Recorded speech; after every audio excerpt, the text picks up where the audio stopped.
రెగ్యులర్గా ప్రయాణాలు చేస్తూ ఉంటాం మనం. మరి అలాంటి వాళ్ళందరికీ కూడా ఒక శుభవార్త చెప్పింది అనుకోవచ్చు ఏపీ గవర్నమెంట్. ఇక్కడ నుంచి ఆర్టీసీ బుకింగ్స్ మాత్రం వాట్సాప్లో కూడా చేసుకోవచ్చు అని ఒక అప్డేట్ అయితే వచ్చింది.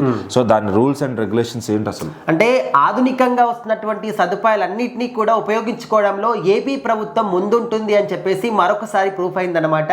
మరి ఇప్పటి వరకు మనము ఆర్టీసీ అంటే టికెట్లు బుక్ చేసుకోవడానికి పేటీఎం లేకపోతే రెడ్ బస్సా, అభి బస్సా ఇలాంటి వాటిని ఉపయోగించుకునే వాళ్ళం. కానీ ఇక మీదట ఈ యొక్క సేవ అనేది మనకు వాట్సాప్లో కూడా అందుబాటులోకి తీసుకొచ్చింది ఏపీ గవర్నమెంట్. మరి ఇప్పుడు సంక్రాంతి పండుగ రాబోతుంది. చాలామంది కూడా రైల్వే స్టేషన్లో కావచ్చు, బస్ స్టేషన్లో కావచ్చు, ఇలాంటి యాప్స్లలో కావచ్చు, ఒక్కొక్కసారి బుక్ అవుతుంది, ఇంకోసారి బుక్ కాదు, ఒక్కోసారి బుక్ అయ్యి మళ్ళీ క్యాన్సిల్ అయిపోవడం కానీ ఈ విధంగా రకరకాలుగా చాలా ఇబ్బందులు ఫేస్ చేస్తూ ఉంటారు ప్రయాణికులు. సో మరి వాళ్ళందరి కోసం అయితే ఏపీ గవర్నమెంట్ ఒక మంచి గుడ్ న్యూస్ అయితే చెప్పిందనమాట. వాట్సాప్ వేదికగా కూడా మనము టికెట్లు బుక్ చేసుకోవచ్చు, రిజర్వేషన్ చేసుకోవచ్చు అని చెప్పేసి. సో మరి మనమిత్ర అని చెప్పేసి అందరికీ ఐడియా ఉంటుంది. సో మరి ఆ మనమిత్రలో ఒక వాట్సాప్ నంబర్ అయితే వస్తుంది మనకు. ఆల్మోస్ట్ మనకు అన్ని బస్ స్టాప్లలో, అదేవిధంగా ఆర్టీసీ బస్సులలో కూడా స్టిక్కర్లు వాళ్ళు అతికిస్తూ ఉన్నారు. ఎందుకంటే చాలా మందికి కూడా దీని మీద అవగాహన లేదు. సో అందరూ కూడా ఎప్పుడు రెగ్యులర్గానే అక్కడికి బస్ స్టాప్కి వెళ్ళి అక్కడే బుక్ చేసుకోవడం కానీ, లేకపోతే రెడ్ బస్సు, అభి బస్సు, పేటీఎం ఇందులోనే బుక్ చేసుకోవడం కానీ, వాళ్ళకంటే ఇది ఒక అలవాటు అయిపోయింది కాబట్టి ఇంకా అందులోనే చేసుకోవాలేమో, ఇలాంటి ఒక సేవ అందుబాటులోకి వచ్చింది అనే విషయం కూడా వాళ్ళకి అంతగా అవగాహన లేకపోవచ్చు. సో అందుకోసం అని చెప్పేసి బస్ స్టాపులలో మనకు బ్యానర్లు కట్టడం కానీ అండ్ బస్సులలో స్టిక్కర్లు అతికించడం కానీ వాటిని చూసినప్పుడు అరే ఈ విధంగా కూడా ఒక సేవ అందుబాటులో ఉందా, ఒకసారి ట్రై చేద్దామని చెప్పేసి దాన్ని కూడా వాళ్ళు ఉపయోగించుకుంటారు.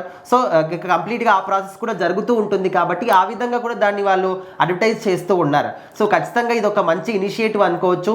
ఎందుకంటే వాట్సాప్లో మనం డైలీ మెసేజ్ చేసుకుంటామా, స్టేటస్లు పెట్టుకుంటామా, వీడియో కాల్ ఇలాంటివే కాకుండా మనకు కొన్ని సేవలు కూడా అందుబాటులోకి వస్తున్నాయి మనకు గవర్నమెంట్ తరఫున అని చెప్పేసి కూడా మనకు తెలుసు. ఆల్రెడీ నారా లోకేష్ గారు ఇంతకుముందే మనకు కావాల్సినటువంటి ఇన్కమ్ సర్టిఫికెట్, క్యాస్ట్ సర్టిఫికెట్, లేకపోతే మనకు ఎలాంటి మీ సేవలో ఏవైతే మనకు సేవలు అందుబాటులో ఉంటాయో అవన్నీ కూడా ఈ మనమిత్ర ద్వారా వాట్సాప్లోనే తీసుకోవచ్చు అని చెప్పేసి కూడా మనకు అప్పట్లోనే తెలిసింది.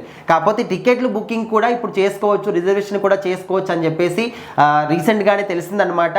సో ఖచ్చితంగా ప్రతి ఒక్క ప్రయాణికులు కూడా ఇప్పుడు మనకు సంక్రాంతి పండుగ వస్తుంది కాబట్టి హైదరాబాద్లో ఉన్న వాళ్ళు కావచ్చు, బెంగళూరులో ఉన్న వాళ్ళు కావచ్చు, ఎక్కడెక్కడ ఉన్న వాళ్ళందరూ కూడా సొంత ఊర్లకు వెళ్తూ ఉంటారు కాబట్టి మనం చూస్తూ ఉంటాం. ఎవ్రీ ఇయర్ కూడా సంక్రాంతి ఫెస్టివల్ సీజన్ వచ్చిందా ప్రతి ఒక్క బస్ స్టాప్ కూడా ఒక చీమల్లాగా ఇసుకేస్తే కూడా రానంత జనాలు కనిపిస్తూ ఉంటారు. సో ఈ విధంగా ఒక కొత్త సేవ అందుబాటులోకి రావడం వల్ల కొంచెమైనా ఒక రద్దీ తగ్గొచ్చు, కొంచెమైనా హెల్ప్ఫుల్ అవుతుంది. ఖచ్చితంగా అందరూ కూడా ప్రతి ఒక్కరు కూడా ఈ వాట్సాప్ సేవల్ని కూడా యూజ్ చేసుకోండి. మనమిత్రలో ఆ నంబర్ ఖచ్చితంగా ఉంటుంది. ఆ నంబర్కి జస్ట్ హాయ్ అని పెడితే చాలు మనకు ఏ విధంగా బుక్ చేసుకోవాలి, ఏంటి డీటెయిల్స్ ఏంటి అన్నీ కూడా క్లియర్గా వాట్సాప్లో వస్తాయి. ప్రతి ఒక్కరు కూడా ఈ యొక్క వాట్సాప్ సేవని టికెట్లు బుక్ చేసుకోవడానికి కూడా ఉపయోగించుకోండి.